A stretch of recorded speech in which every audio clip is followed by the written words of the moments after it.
Hello everybody and welcome back to Red Eagle Politics. Make sure you guys like this video down below and subscribe to the channel if you are new. So we have new data, new polling out of Quinnipiac University, one of the most notoriously liberal pollsters in the entire country. And what do they exactly show? They show Donald Trump is leading in North Carolina and Georgia. Now keep in mind, a lot of those Republican areas are currently being hit as we speak with this hurricane, and it's very possible that they're even underestimating Donald Trump in these states. But still, Quinnipiac in Georgia, they're coming up with a Trump +6. In North Carolina, they're coming up with the Trump +2. Now, keep in mind that when you look at historical polling and you look at 2016, their final poll was a Clinton +3. Donald Trump won the state by almost 4 percentage points in 2016. Now, they didn't have a poll in 2020 that they dropped, but still, you see their track record and you see a lot of these other pollsters, they're dropping similar polls. The Atlas Intel poll was an outlier, but you see Trump +1, Trump +1, Trump +2, Trump +1. You look at that and it's like, yeah, Donald Trump in North Carolina, the Harris campaign thinks they're going to win, but it's clear who the favorite is, and it's Donald Trump. And you look at Georgia, I'm not sure I buy those numbers at Georgia. I don't know if there's 6% undecided in a state that's very polarized, but I do believe that Donald Trump is turning a corner in Georgia, just like he's turning a corner in Arizona. Another poll came out today out of Emerson that had Trump up 3 in the state of Arizona. And you look at Georgia, Donald Trump leads by 6 percentage points in Georgia. That's huge, and it's up from their last poll. It's 5 points in the head-to-head, but still, that's absolutely huge in Georgia, because this is a state that was neck and neck, but he's up, according to Quinnipiac, a notoriously liberal pollster, by the margin he took the state by in 2016. Now, am I saying that poll's a little bit of an outlier? Maybe, but it's in line with the New York Times, and it's clear that regardless, Donald Trump is the favorite right now in the state of Georgia. Kamala Harris has work to do. And when you look at the raw data out of the state of North Carolina, and one could imagine it's similar out of the state of Georgia, it's not looking good. Because you can see this here, we could look at the total returns that we have and the total requests that we have. And obviously, early mail-in ballot requests, they lean more Democrat, as they should. But you look at the comparison to years in the past, Democrats had a 30 plus point advantage in the mail-in request data. Look at this 11-point game as it stands today, a little bit more than that, less than 12% between Democrats and Republicans. And on top of it, it's significantly whiter in the request data compared to even 2022. That is not good for Democrats, because it shows that Kamala Harris is not energizing black voters the way that she was supposed to. She's not doing it. You only have 11%, and obviously that might go up. That would mean black turnouts being cut in half. But even if it's down a little bit from 2020, that's, catastrophic for Democrats in North Carolina as well as Georgia. And there's also less mail. There's less mail-in ballots that are being circulated as things stand compared to 2020, which means Democrats are banking less votes from those lower propensity voters. Meanwhile, Republicans, they're up.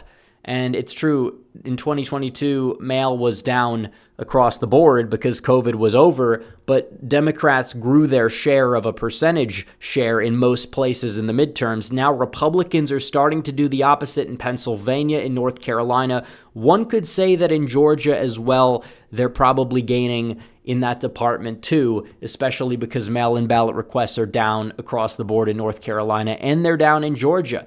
And Pennsylvania as well, maybe a little bit less because there's less, early voting that's in person, but still that lead in terms of the percentage point lead is significantly down when you look at it. And that is catastrophic for Democrats, because now they got to find all these people, get them out to vote. Are they going to be able to get to 80 million votes again? No, but are Republicans going to be able to if they put in work to get to that 75 million benchmark? Yeah, and that's probably enough. And in terms of the electoral map, North Carolina, we hear a lot about North Carolina. It's over for Trump, they say, in North Carolina. I don't quite see where the argument comes from.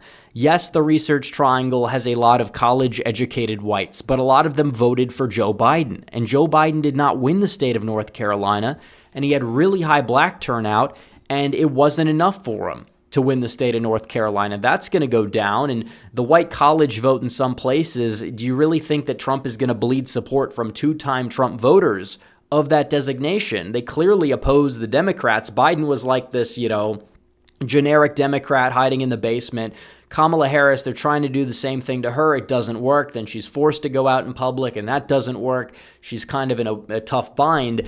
But North Carolina, when everything went wrong for the Republicans that year, and that was even pre some election integrity legislation that was passed through, Republicans won the state of North Carolina. They won it by nearly 80,000 votes. And people will say, what about the hurricane affecting turnout? We did the math.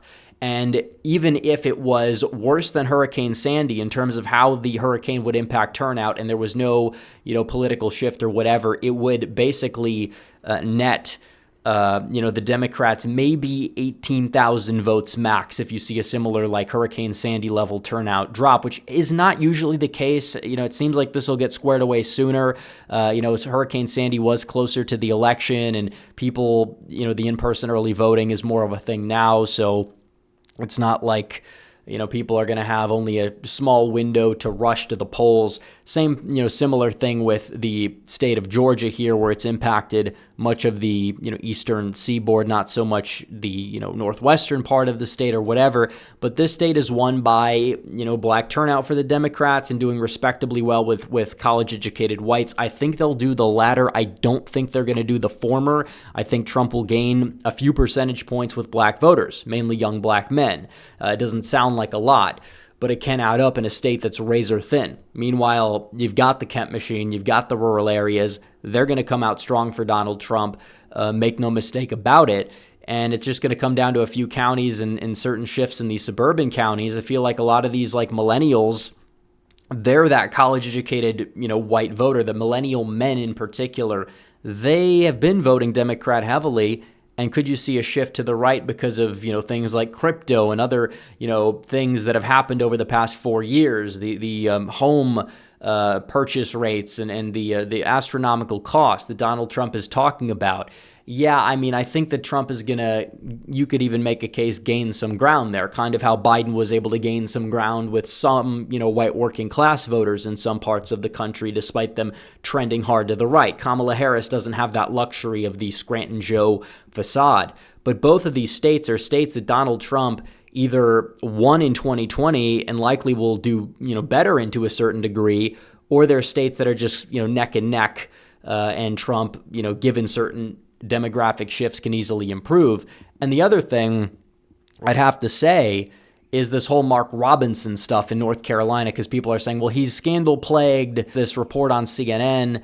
And the problem with that is he already was underwater. In fact, the Quinnipiac poll, I believe, he was showing zero movement. And he's also really doing a good job with the hurricane response to the point where he might be able to stop some of the bleeding based off of that, because he's, the optics matter when you're out there and you're active in the field down there, when you don't have Roy Cooper or Josh Stein as active in that situation. So you see what's going on there in North Carolina. But either way, Robinson could lose by 20, and it's going to have zero impact on Trump, mainly because when people get out to vote, they're voting for the presidential race. There will be Trump-Stein voters. There will be voters who vote for Trump and vote Democrat down ballot. And maybe it's because they happen to have a more moderate view on like abortion than Robinson or something like that. But those voters exist. But this is Trump v. Harris. It's not like, oh, I don't like Kamala Harris, but I also don't like Mark Robinson, so now I have to vote for Kamala Harris. Do people think these people exist? Like, are there some people who are going to get out and vote for just the governor's race? Maybe there's a few thousand, but that's not going to be enough to impact the total election, mainly because of the fact that, the people do exist. But honestly, another thing about that is that Jill Stein is on the presidential ballot at the top of the ticket. And if you have lower information voters that are just getting out to vote for the gubernatorial election, could that have some unique effect? I don't know. But either way, one thing I do know is that reverse coattails, they don't exist. People talked about that in 2012 with Todd Akin in Missouri, Richard Murdoch in Indiana, and both those candidates got utterly decimated and underperformed Mitt Romney by like 25 points. But still, Mitt Romney actually improved significantly, like 10 points each in each state, give or take, over John McCain. And Todd Akins was actually like a national scandal that was talked about and got a lot of traction. Mark Robinson's scandal is not that talked about as things stand. We'll see what happens down the stretch or if there's any more developments in that story. But Donald Trump himself, it's not like he's going out there defending. He's just like, I don't know the situation. I'm focused on winning my race, and all the other North Carolina Republicans are too. Now, the down ballot effects past that point, yeah, it could be devastating depending on the race.